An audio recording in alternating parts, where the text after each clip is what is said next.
Ito ang mga bunk houses o temporary shelter ng Pinoy administration para sa mga biktima ng bagyong Yolanda noong 2013. Maliliit at dikit-dikit, wala rin sariling palikuran at halos 10 square meters lamang ang laki ng bawat isa. Hanggang ngayon, patuloy ang investigasyon dahil sa umano'y overpriced ang mga ito. Ang dapat daw ay mahigit 100,000 piso lamang ang halaga ng bawat bahay na umabot daw ng mahigit 800,000 kada isa. Hindi na raw mauulit ang kapalpakang ito sa administrasyon ni Presidente Duterte. Natuto na tayo eh. Ano yung mga mali na ginawa noon, ayaw nating ulitin. Yun. Ipinakita din ng NHA sa PTV News ang sample unit ng mga temporary shelter na ilalagay sa Marawi. Malaki raw ang kaibahan ng mga ito. Ito ang sample ng temporary shelter na pinapagawa ngayon ng Duterte administration para sa mga bakwit sa Marawi. 160,000 pesos ang halaga nito na ang laki ay 22 square meters.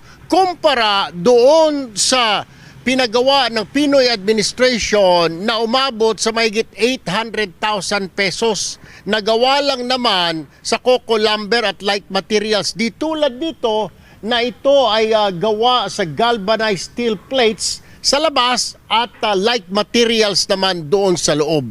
Bukod sa single detached sa mga ito, mas malaki rin daw ito kaysa sa mga temporary shelter sa Yolanda. 7 katao ang kakasya sa bahay na ito, kung saan may 3 malalaking bintana para labas-pasok ang hangin at sinadya talagang kakasya 7 katao dahil meron siyang sala at dito naman ay ang magiging kusina. Ang pinagkaiba ng temporary shelter na ito doon sa Yolanda, para sa Yolanda victims, ay meron itong sariling CR. May shower na, may kubeta pa. Di tulad yung sa Yolanda na pawang tulugan lamang. Sa Disyembre raw bago magpasko, inaasahang halos 2,000 pamilya na makikinabang sa mga temporary shelter. Ang isa pa raw malaking kaibahan ngayon, Si Presidente talagang hands-on doon eh. Talaga namang almost every 2 weeks ata andun siya. Na mapunta doon sa ground zero, mapunta sa transitional shelter site, laging andun. Iba yung Presidente natin ngayon. Sipag. Siguro may bearing na rin. Yung talagang yung sabihin natin na meron siyang political will talagang gawin yan. Balik Marawi si Pangulong Duterte para ipamahagi ang karagdagang pabahay sa mga residenteng naapektuhan ng kaguluhan sa naturang lungsod.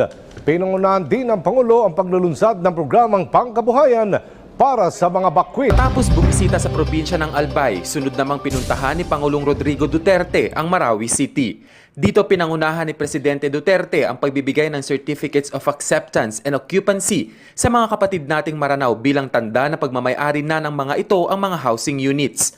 Karagdagang 150 kabahayan ang muling ibinigay sa mga residenteng naapektuhan ng kaguluhan sa syudad. Ito na ang second batch ng pagbibigay ng mga bahay. Una ay noong December 27 kung saan 250 bahay ang nauna nang naipamahagi. Sa makatuwid, 400 ng temporary shelters ang naiti-turn over.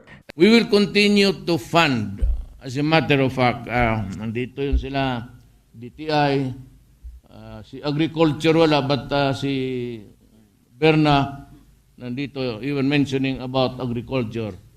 Diyan kami magbuhos ng maraming rehabilitation of your agricultural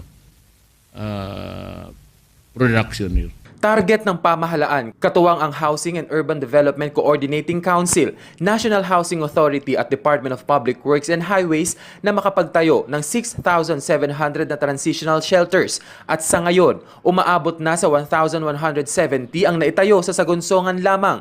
Courtesy of NHA, dagdag pa rito ang 300 housing units na naipatayo naman ng PAGCOR. Ayon sa mga kinauukulan, nagkakaroon lamang ng konting delay ng pagte-turnover dahil sa masusing validation na kanilang isinasagawa sa mga residente. Dahil nais nilang masiguro na isang legal na residente ng Marawi City ang mabibigyan ng bahay at maituturing na biktima ng kaguluhan.